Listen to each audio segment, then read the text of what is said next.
Well, now, who are the people in your neighborhood? When we first started out on the road, everybody told us that the RV community is perfect. Everybody's wonderful. Everybody loves you. Everybody will help you with anything. It's a beautiful day in this neighborhood. Then we got on the road. And we found out that everybody is just like they are when you have neighbors in the sticks and bricks. We're going to talk about some of the neighbors we've run into in the 4.5 years we've been on the road. Hi, I'm Felix. And I'm Cindy. In 2019, we sold everything and moved into our RV full time. Since then, we've traveled the country following my nursing contracts. We are the Roaming Gomes. If you're interested in becoming a better full-time RVer or A better nurse. then this is the channel for you.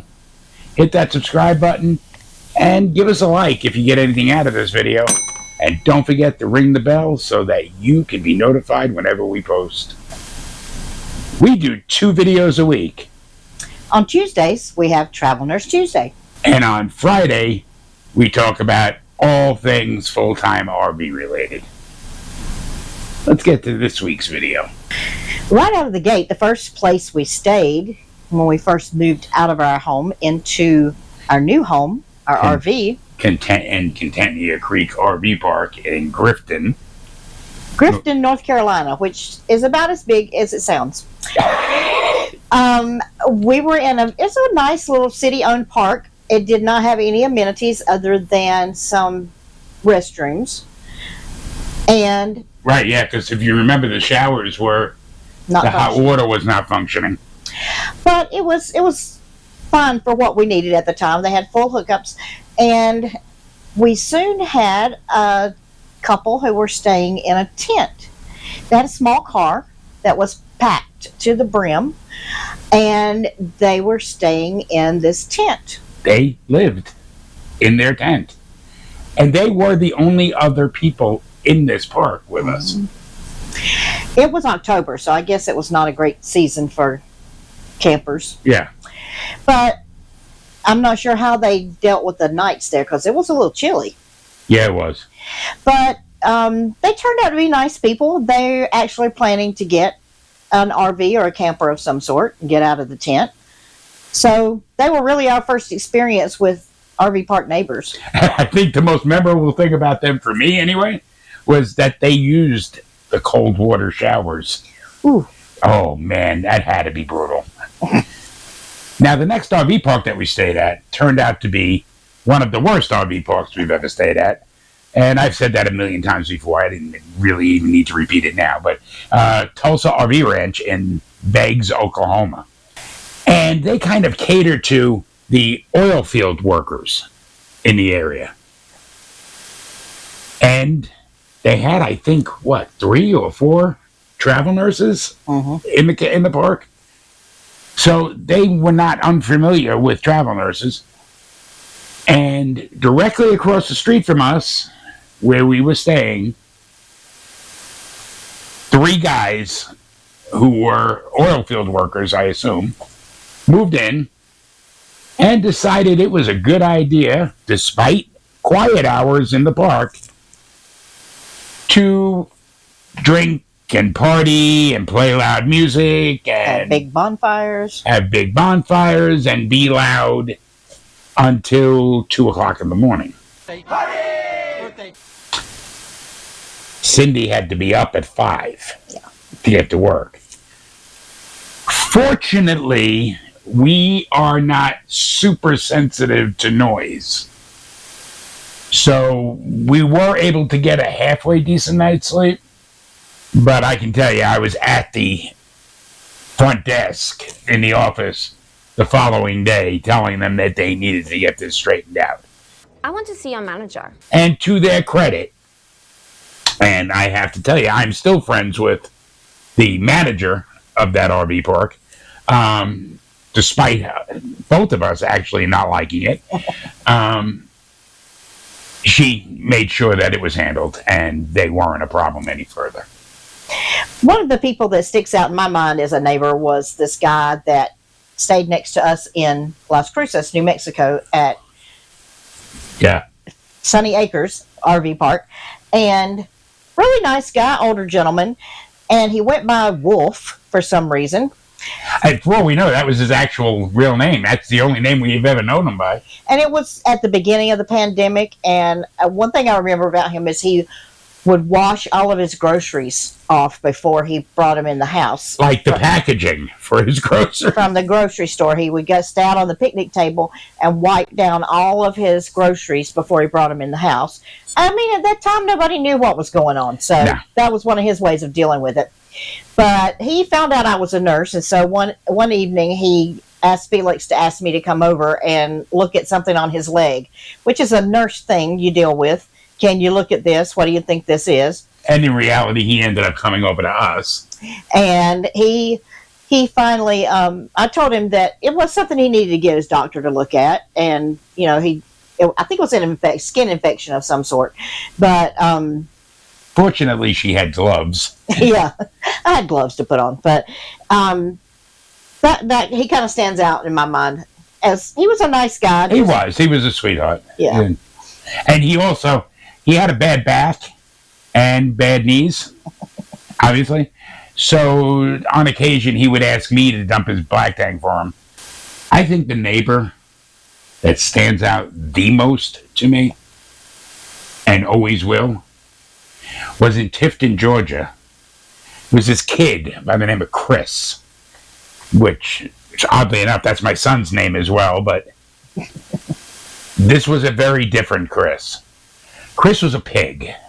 I can't put it any other way. He was disgusting.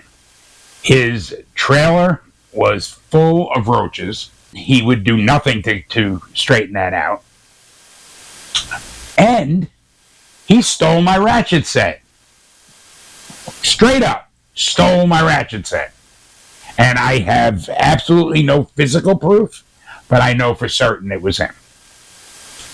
And then he left the RV park, never to be seen again.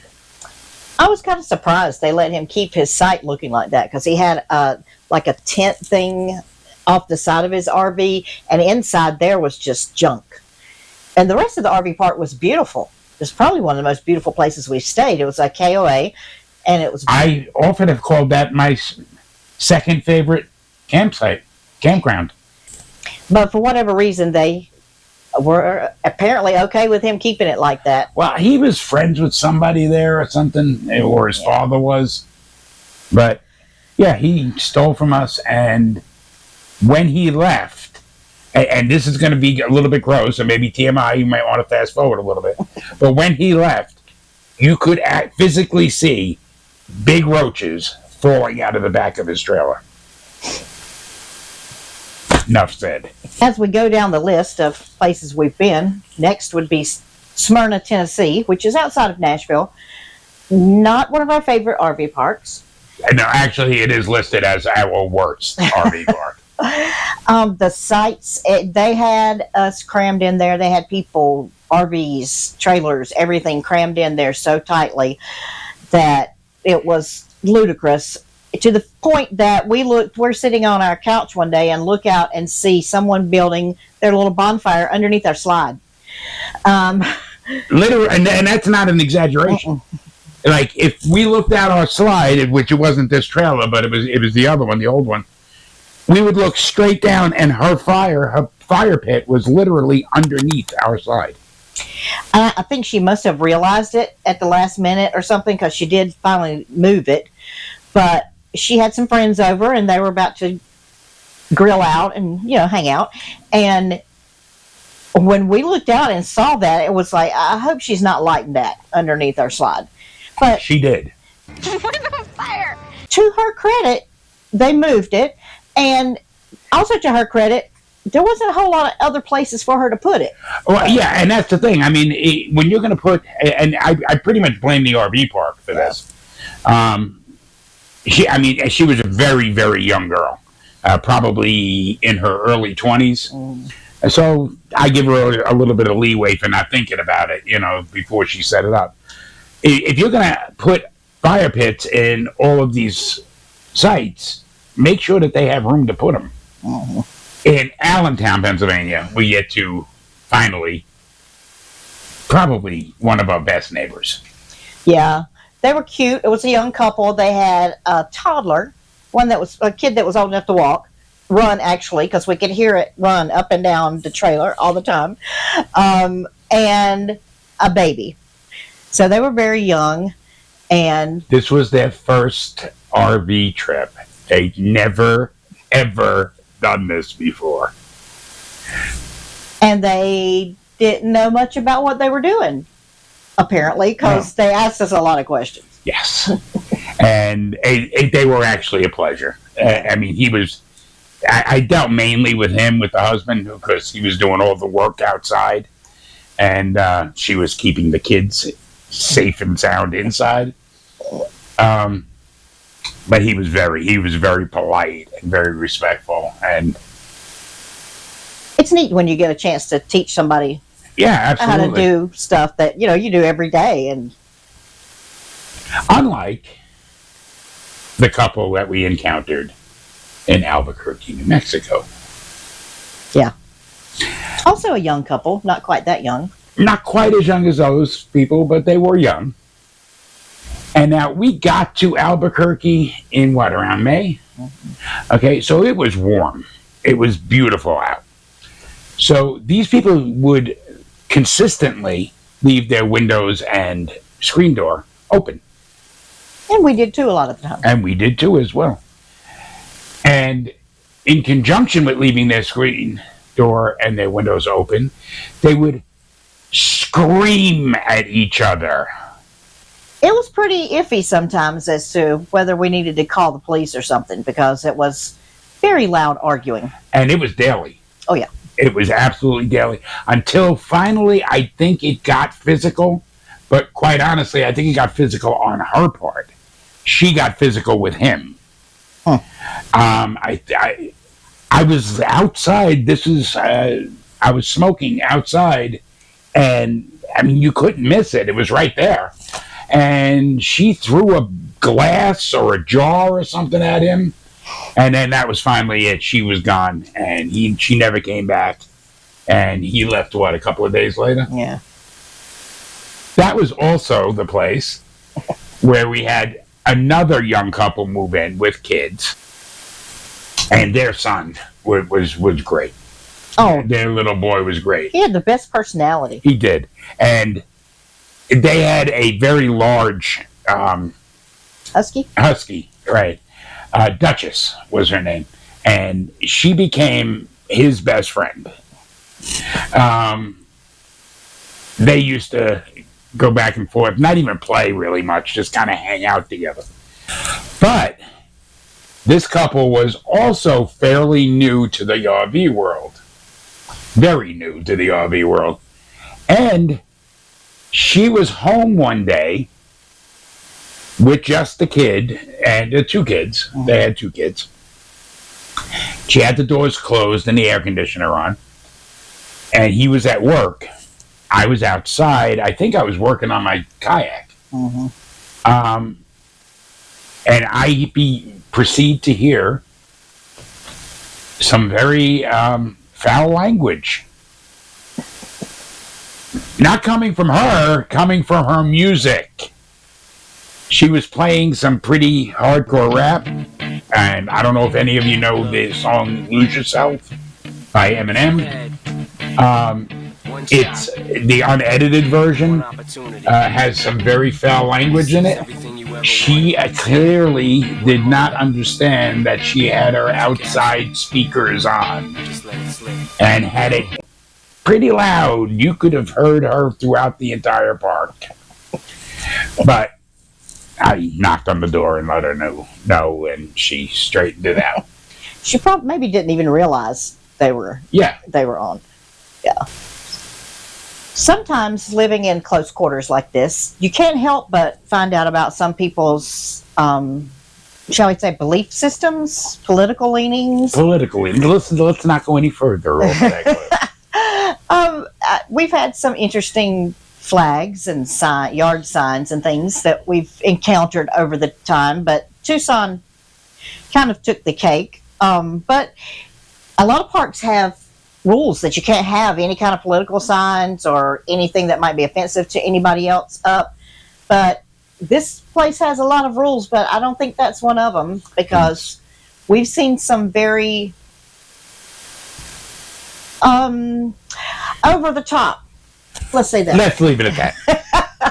Political flags and decorations. Yes. And But my favorite neighbors here were the older couple that pulled in right next to us. They literally, we're in 117, they pulled into 118. I was at work. I didn't even see any of this. Right. And you're gonna know why Cindy never got to see any of this in a minute. Ellen, the manager here, actually told me ahead of time that somebody was coming into that site. And when they arrived, I saw that they were an older couple, and I happened, I was outside, and I started talking to them, and I came to find out that they literally came straight from the dealership with this RV to this spot. So it was pay for it, hook it up, pull it here. Okay. And they were asking everything. They really had neither one of them had ever been in an RV before. So I pretty much walked them through everything. And the next words after we had them set up out of this woman's mouth were, "Is it always windy like this?" It's a bit windy. Now, I need you to understand, she and her husband lived in Tucson. So they know exactly how windy it is here. Especially during monsoon season. Right. And this was prior to monsoon season. In the spring and the fall, we get a lot of wind. Okay? During the monsoon season, we get it during the monsoons. Yeah. But in spring and fall, we get a lot of wind. I said, yeah, well, yeah, it's like this, and sometimes it gets a little worse, and sometimes it's a little better. And I'm kind of not comprehending why it is that she didn't know this already from having lived here, from what she said their whole lives. Maybe an hour later, she told me that they were wrapping it up, they were heading home, and they were not going to go full-time in their RV. So these people literally bought a trailer with the intent of living in it full-time, and 2 hours after taking possession of it, gave up the full-time RV life. That's got to be a record of some kind. That's got to be. I mean, I'm thinking about contacting Guinness. It's just unusual that wind would be a thing that would be a problem. Yeah. Outside. I mean, you're going to have weather. And specifically in this RV park, where we're positioned, it's all open in front of us. If they had taken a spot somewhere else in the park, the wind wouldn't have been an issue. Yeah. We are exposed right here. But, I mean, that's the downside of it. The upside of it is we get those sunsets every night. Yeah. So, but yeah, those are some of the people that we've lived next to. Which goes to show you people are people, no matter where you are, what kind of place you're living, what kind of neighborhood you're in, what kind of structure you live in. People are people everywhere. Neighbors are neighbors everywhere. You're going to have good, you're going to have bad. We honestly have had the good far outweigh the bad. Definitely. I mean, these are just the people that were memorable to us, yeah. You know? I mean, that young lady who built the fire under our slide pulled out of that spot, maybe a week later? Yeah. And we had somebody else in there, and I don't even remember who they were, so that makes them a good neighbor. But I want to thank you guys for watching. And thank you for getting us up to 300 subscribers so far. Yeah. And if you have some neighbor stories you want to share, you can put them in the comments. Yeah, tell us about your worst neighbor. Or your best. Yeah. Thanks for watching again. I'm Felix. I'm Cindy. We are the Roaming Gomes, and we are here to bring you less worry and more wonder.